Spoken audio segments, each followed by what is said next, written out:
Finalmente, o Ministério da Fazenda apresentou o tão esperado arcabouço fiscal numa coletiva de imprensa hoje de manhã, junto com o Ministério do Planejamento. E embora seja mais um esboço das novas regras, pelo menos agora nós temos um norte. Conhecemos os objetivos fiscais do novo governo, acabou o mistério. E eu quero mostrar nesse vídeo como o mercado reagiu a essas novas regras, o que realmente muda no novo arcabouço fiscal proposto e, por mim, a minha avaliação de tudo que foi divulgado no dia de hoje, então fiquem até o final do vídeo. Mas eu começo já respondendo algumas perguntas importantes, como, por exemplo, esse arcabouço fiscal, ele é crível? As metas podem ser cumpridas? Eu diria que sim, embora haja alguma complexidade. Mas é um bom arcabouço fiscal? Não, não é bom para a nossa economia. Ah, mas poderia ter sido pior? Sim. Poderia ter sido bem mais negativo, e para mim esse é o motivo que explica a reação do mercado.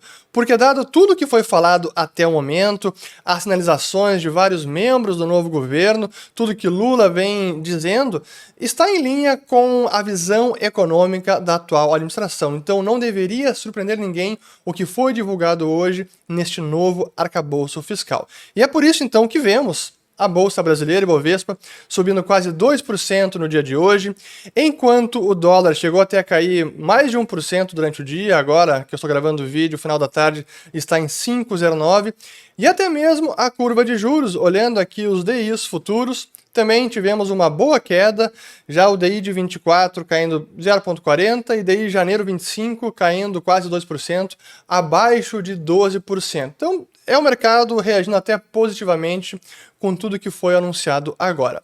Pois bem, e o que foi de fato anunciado? Eu quero usar a própria apresentação do Ministério da Fazenda, que foi feita hoje nessa coletiva de imprensa, o documento depois foi disponibilizado para todo mundo, e também levando em conta tudo que foi falado, porque a coletiva durou mais de 2 horas, porque primeiro foi o Haddad com a Simone Tebet, apresentando todas as, digamos, diretrizes e o racional por trás desse arcabouço, e depois os secretários da Fazenda que explicaram tecnicamente o que está escrito e responderam algumas perguntas também dos jornalistas.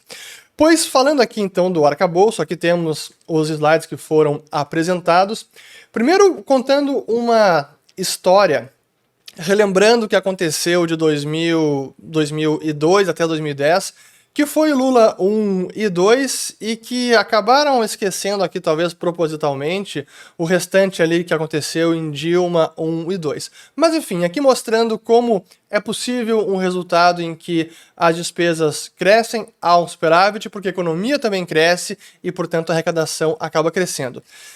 Contar com esse cenário novamente é um pouco otimista, mas enfim, é um pouco da narrativa por trás que embasa essas metas.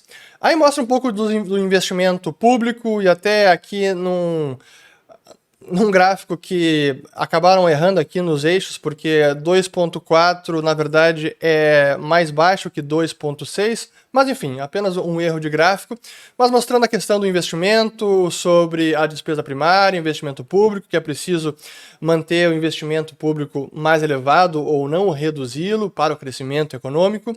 E aí que entra a parte mais dos objetivos, o que eles buscam preservar dentro do orçamento, que é essa meta do Lula, dizendo que agora é preciso recolocar o pobre no orçamento público. Enfim, a gente conhece já o discurso, claro que é necessário, mas a forma como isso está sendo feito é o que a gente está vendo agora nesse arcabouço fiscal. Então aqui o novo Bolsa Família, salário mínimo, isenção de IR, recuperação e como compatibilizar todos esses objetivos e programas num arcabouço fiscal, e é aí que vem, então, as metas e as primeiras regras que estão aqui descritas. Então, primeiro, um compromisso de trajetória de primário até 2026 com meta e banda de variação tolerável. Então aqui é uma primeira regra que seria um compromisso de superávit, ou compromisso de resultado primário, que segundo aqui o que está no gráfico, seria para 2023 menos 0,5 e subindo, chegando a 2026 com 1%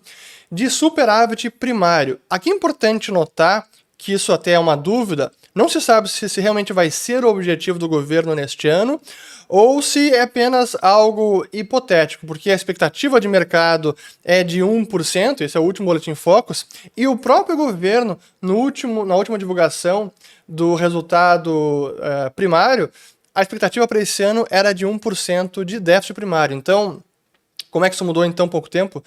Não sabemos ainda. Segundo ponto, o atual teto de gastos passa a ter banda com crescimento real da despesa primária entre 0,6% e 2,5% ao ano, e aqui entre parênteses, mecanismo anticíclico. Isso significa que é um piso para o crescimento real da despesa primária em 0,6%, portanto, acima da inflação.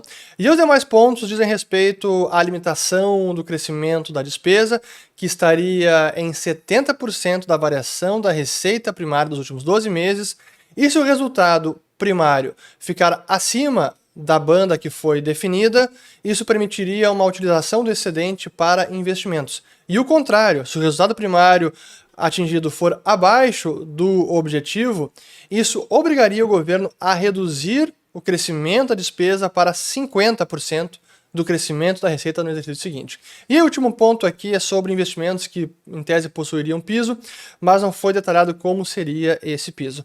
Os próximos slides são projeções de trajetória da dívida bruta sobre o PIB, mas não vou me estender a elas porque a gente não sabe quais premissas o governo utilizou. Aqui mostra uma foto mais otimista, já circulam nas redes algumas análises de bancos e corretoras que mostra uma trajetória mais preocupante do que essa que foi divulgada na apresentação do governo. E no último slide, ele mostra, aqui a Fazenda mostra alguns objetivos, ou até talvez sonhos, como por exemplo a recuperação do grau de investimento. Mas eles não falaram de que forma isso seria alcançado, quais serão as etapas para que nós recuperássemos a nota de crédito de bom pagador. Então, essa foi a apresentação, depois eles responderam algumas perguntas, mas eu quero usar agora esse espaço para mostrar para mim quais são os pontos positivos, negativos e que ainda permanece no ar, ou quais são as dúvidas remanescentes.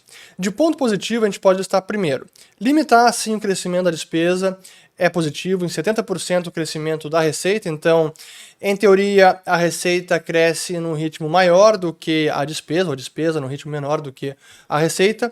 A base é a receita passada e não projetada, isso também é positivo, porque se fosse com base numa receita projetada, isso abriria espaço para algum abuso ou exageros que aumentaria o ritmo de crescimento da despesa. E o último ponto positivo é que há uma regra de resultado primário, coisa que não havia no teto de gastos, então isso também precisa ser destacado. Mas realmente os pontos positivos, na minha avaliação, acabam por aí. E é dos pontos negativos, exatamente o primeiro, que é um piso de crescimento real da despesa em 0,6%, que é o contrário do teto de gastos, que limitava em 0% o crescimento real. Então essa é uma grande diferença. Outro ponto negativo, a regra de resultado primário ela pode ser mudada pelo novo governo. Isso não está bem claro, mas pelo que o secretário comentou, parece ser que um novo governo, ao assumir o poder, definiria para o próximo ciclo de 4 anos quais seriam os resultados primários. Então, isso pode ser mudado ou vai ser escrito, não, o resultado primário passa a ser 1% de superávit do PIB para os próximos anos.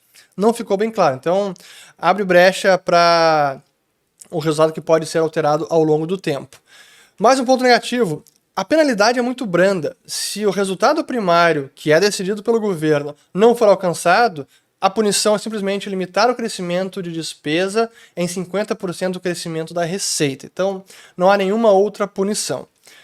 Outro ponto negativo é que, já de largada, é um arcabouço mais frágil, porque é com base numa lei complementar mais fácil de alterar do que era o teto de gastos, que era com base numa emenda constitucional. Além disso, neste caso, nesse arcabouço, a receita determina a despesa. Isso significa que o incentivo é ao aumento da arrecadação. Porque quanto mais eu arrecadar, maior é a minha receita, mais eu consigo gastar. Então é um grande incentivo perverso nesse arcabouço que foi divulgado. Há uma alta dependência de variáveis macro, possivelmente se esteja estimando um crescimento da economia maior do que o mercado está estimando, depende também de uma trajetória de juros mais benigna e que não está sob controle nem da Fazenda, nem mesmo do Banco Central por completo, porque depende de um ciclo de aperto ou de afrouxo monetário no restante do planeta, então é uma dependência maior. É também um arcabouço cuja implementação é mais complexa do que era o teto de gastos. E aí, por fim, de ponto negativo, é que claramente há zero objetivo de corte de gastos. E qualquer ajuste fiscal necessariamente vai ocorrer via aumento de impostos, porque se a despesa segue crescendo e com um piso de crescimento real, se em algum momento o superávit ou o resultado primário for um grande déficit, como será feito esse ajuste? Só pode ocorrer pela via de aumento de tributos, então é ruim que esse seja o norte. O ajuste fiscal não ocorre via corte de despesas, sendo que, olhando todo o nosso orçamento público, tem muito espaço para corte de despesa. Claro que exige capital político, vontade política, articulação com o Congresso, sim, mas tem como cortar, mas essa não é a direção deste arcabouço fiscal. E aí, dúvidas remanescentes. Primeiro, a falta de detalhes do texto final. A gente não sabe como vai ser essa peça legislativa e quais são assim, a letra miúda no detalhe realmente de como vai ser executado esse arcabouço. Não atingimento recorrente do resultado primário. Qual a punição? Pelo que foi divulgado, se o resultado não é atingido, então a despesa só pode crescer limitada a 50% do crescimento da receita. Mas e se o resultado primário segue não sendo atingido? Não há mais nenhuma punição? Essa é uma dúvida que permanece. Receitas extraordinárias, como elas serão tratadas? As receitas dos últimos 12 meses, que são a base para o crescimento da despesa, se há uma receita de privatização ou alguma outra, elas serão incluídas nessa base de cálculo ou não? Então, dúvida permanece no ar. E por fim, uma grande dúvida é: como alcançarão essas metas? Por isso que eu digo que o que foi dito até o momento foi o que eles querem, quais são os objetivos fiscais, mas exatamente quais medidas serão tomadas para alcançarem esses objetivos, a gente não sabe. E antes de encerrar, eu quero colocar primeiro aqui uma fala do Fábio Jambiage, economista, pesquisador do IBRE, porque resume um pouco o que a gente está falando aqui, que diz o seguinte: o arcabouço se parece ao de uma empresa deficitária, em recuperação judicial, que promete tornar fortemente superavitária em 2 anos, sem explicar que custos cortará, qual é a estratégia e como aumentará suas vendas. Um simples exemplo dá uma ideia do realismo mágico envolvido. Dia 22, o governo divulgou a primeira revisão trimestral das contas de 2023, mostrando um déficit de 1% do PIB. Hoje, dia 30, no ano inicial da apresentação, esse resultado já diminuiu para 0,5% do PIB. O que aconteceu em 8 dias para justificar tal revisão? É mais fácil o Vasco ser campeão do Brasileirão do que fechar muito a curva de juros, tendo por base essa apresentação. Pois bem, o que me leva então ao resumo da ópera, e que a verdade é que neste arcabouço apresentado, o gasto público tende a crescer. Não há nenhum objetivo de corte de despesas, porque essa não é a visão econômica que embasa as políticas do atual governo. Então, está em linha com tudo que foi sinalizado agora. Outra conclusão é que esse arcabouço ele foi apresentado às pressas e está claramente inacabado. Possivelmente eles nem começaram a redigir o texto que será apresentado ao Congresso. Então é um pouco para... vamos mostrar alguma coisa para o mercado se acalmar, já que a gente está anunciando há tantos dias e semanas que vamos ter um novo arcabouço fiscal, uma nova regra que vai agradar a todos. Apresenta algo rápido. E também significa mais talvez uma mensagem ou um aceno ao Banco Central para que eles possam reduzir a taxa de juros. Essa tem sido talvez uma cruzada aí do governo e dos seus aliados, a Gleisi Hoffmann está sempre falando sobre isso, porque eles querem logo a redução da taxa básica. Então, mostrando um arcabouço, mostrando essas regras, talvez isso possa permitir que o Banco Central logo inicie um corte de juros. Honestamente, com o que for apresentado, não me parece suficiente para garantir uma redução da Selic já na próxima reunião. E por fim, a verdade é que, claro que é importante a gente colocar novamente o pobre no orçamento, mas a verdade é que o melhor programa social é o crescimento econômico. O problema é que na visão destes que estão agora no comando, o crescimento econômico ele se dá pela via do governo. O governo deve ser o indutor do crescimento, quando na verdade é o entrave. Então essa regra fiscal que eles mostraram agora é uma regra fiscal que busca não gerar nenhum mal-estar no mercado, mas sem abrir mão do tamanho do Estado, sem abrir mão do crescimento da despesa, porque como eles sempre disseram, o próprio Lula fala isso, gasto é vida, o gasto é investimento. Então, que regra a gente pode desenvolver mas que não reduza o gasto, que apenas faz com que ele cresça em linha com a receita? É isso que foi apresentado. Honestamente, isso não é um pacote fiscal que vá nos reconduzir à rota de crescimento sustentável. Na melhor das hipóteses, é mais um voo de galinha. Agora resta saber o que vai ser apresentado para o Congresso, vamos aguardar aí os próximos capítulos, porque isso ainda vai dar muito pano para manga. Quem quiser acompanhar vídeos recentes sobre a visão do governo de política econômica, eu vou colocar aqui 2 exemplos. Espero ter gostado desse vídeo, volto no próximo e compartilhem também se gostaram do conteúdo, considere se inscrever ativando o sininho aqui embaixo e até mais.